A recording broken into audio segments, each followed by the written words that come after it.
So one has to understand the knowledge of the Gita, one has to practice it at work to really achieve that pragya, pratisthita, steady and determined faith, output in all terms.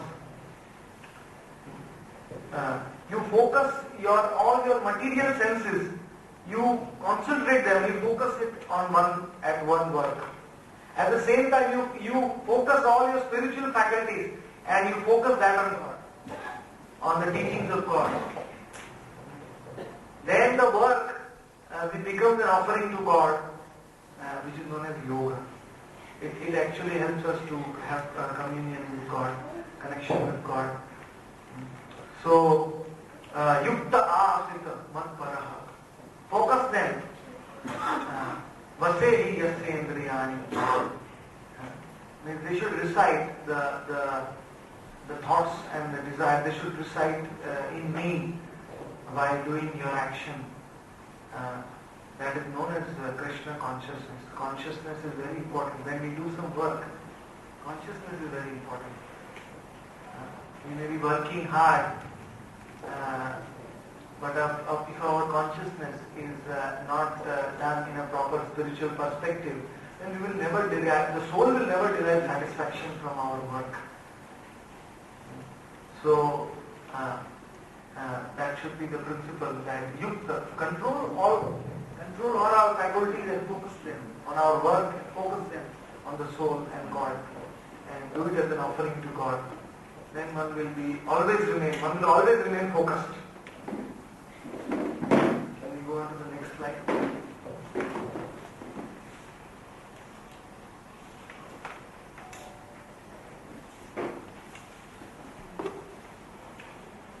Now we go on to the common problems faced by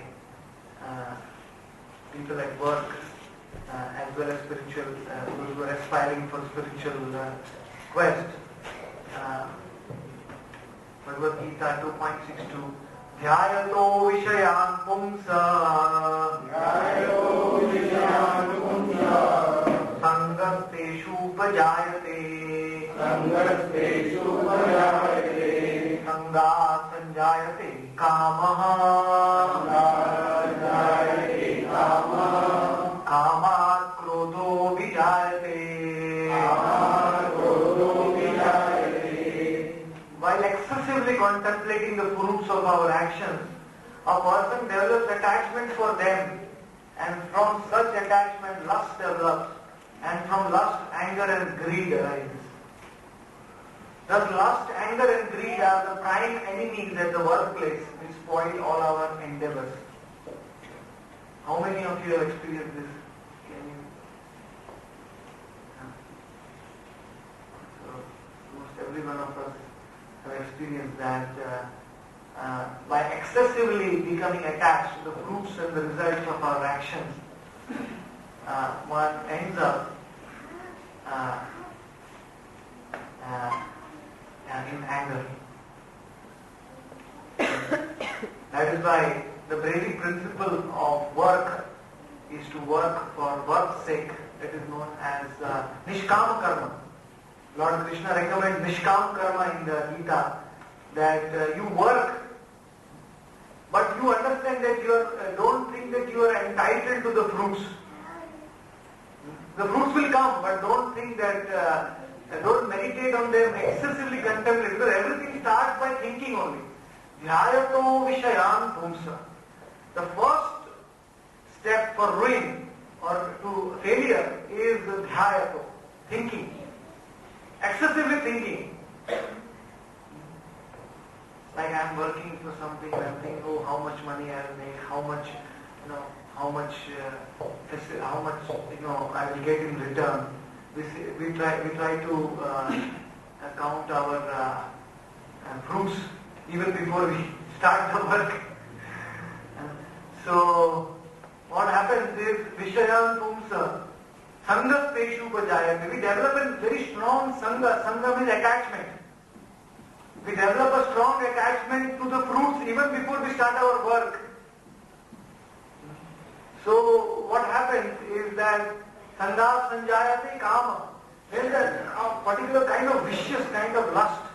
It develops in our heart. That I am doing this work and it has to get these fruits.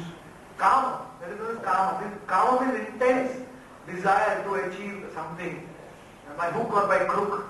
And someday or the other. Sangat sanjayate kama.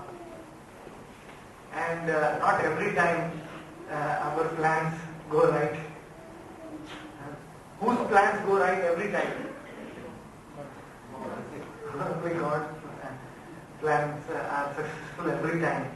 But we are frustrated many times in our plannings.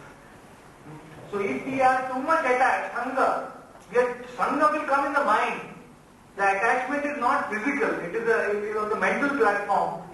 We are attached to the fruits. We are constantly meditating instead of meditating on the work, or instead of meditating on the work as an offering to God, or instead of meditating on the efficiency of the work, we meditate on the fruits. And so a kind of lust develops, kama, to achieve that goal. And we have seen so many successful corporate entrepreneurs become very discouraged and stressful because of this. Because the goals which they set for themselves, they are so much attached to fulfilling their goals that they have developed a strong amount of lust for those goals. And when they don't achieve those goals, then they become angry. First of all, they become angry on whom? Themselves. They become angry on themselves. They curse themselves. They hate themselves. Sometimes in the workplace, one comes to the point of hating oneself because one could not fulfill the goal. And it's not so much in India, but it's picking up now. In the corporate world, there is a situation of suicide also.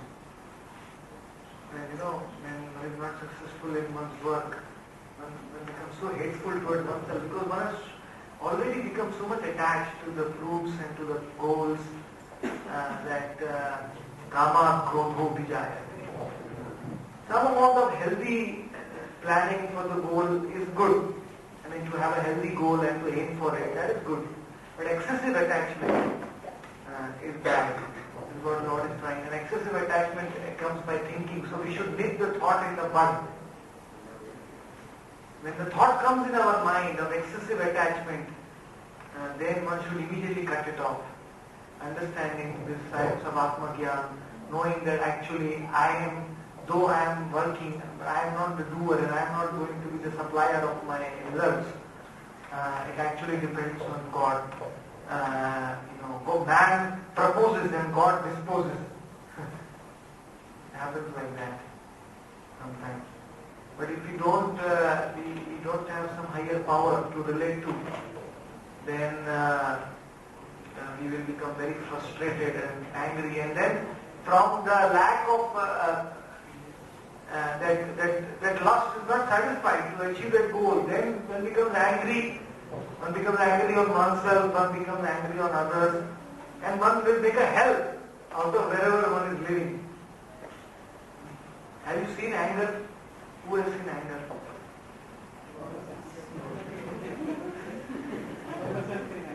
Everyone has experienced anger. Who has not become angry? Every one of us become angry at some stage. And that anger just comes from the thought. The seed of anger is the thought. Dhyayato Vishayanam Pumsa. And the thought develops into attachment develops into lust, and lust, when it is frustrated, when it is stopped, it becomes an anger. See, lust is always bad because when the lust is fulfilled, then lust becomes greed. And when the lust is thwarted, blocked, then it turns into anger. So lust should be avoided at all costs. Excessive attachment, excessive proprietorship, feeling of proprietorship over something, that should always be avoided in all our endeavors. Then we can actually have an anger-free corporate environment, anger-free world, anger-free spiritual life, if we block the thought in our but understanding that actually I should strive hard for my action, but I am not entitled to getting a specific result of my action. Next.